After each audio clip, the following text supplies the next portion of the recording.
ఆషాఢమాసం శుక్లపక్ష ఏకాదశి నాడు విష్ణుమూర్తి పాలకడలిపై యోగనిద్రలోకి వెళ్లే సందర్భాన్ని తొలి ఏకాదశిగా పరిగణిస్తారు. స్వామి నిద్రించే రోజు కాబట్టి దీనిని శయన ఏకాదశి అని కూడా అంటారు. తొలి ఏకాదశి నాడు రోజంతా ఉపవాసం ఉండి రాత్రికి జాగారం చేసి మర్నాడు ద్వాదశి నాటి ఉదయం విష్ణుమూర్తిని పూజించి తీర్థప్రసాదాలు స్వీకరించి తర్వాత భోంచేస్తే జన్మజన్మల పాపాల ప్రక్షాళన అవుతుందని నమ్మకం.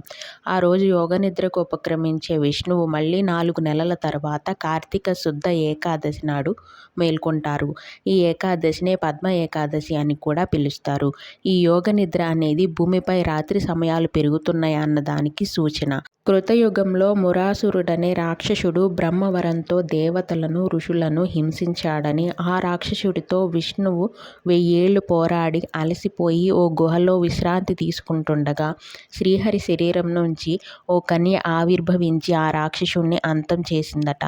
ఇందుకు సంతోషించిన శ్రీ మహావిష్ణువు ఆ కన్యను వరం కోరమనగా తాను విష్ణుప్రియగా ఈ లోకం చేత పూజలు అందుకోవాలని కోరుకుందట.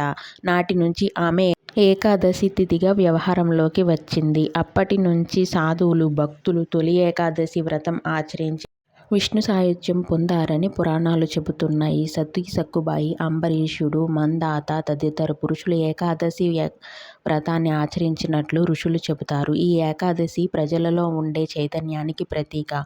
యోగనిద్ర అంటే భూమిపై రాత్రి సమయాలు పెరుగుతాయని చెప్పడానికి సూచన.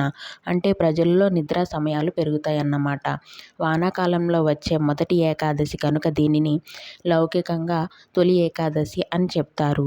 ఏకాదశి అంటే 11. 5 జ్ఞానేంద్రియాలు, 5 కర్మేంద్రియాలు, మనసు కలిపి 11. వీటిని మనిషి తన ఆధీనంలోకి తెచ్చి వాటన్నింటినీ ఒక్కటిగా చేసి అప్పుడు దేవునికి నివేదన చెయ్యాలి.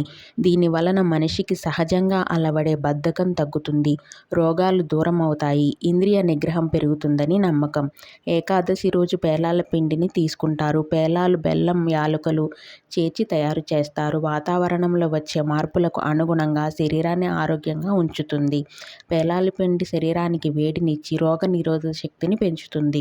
ఈ తొలి ఏకాదశి నాడు ఆ మహావిష్ణువుని భక్తి శ్రద్ధలతో పూజించి మనస్ఫూర్తిగా వేడుకొని లోకా సమస్తా సుఖినో భవంతు, అందరూ ప్రశాంతంగా, మనశ్శాంతిగా, క్షేమంగా ఉండాలని కోరుకుందాం.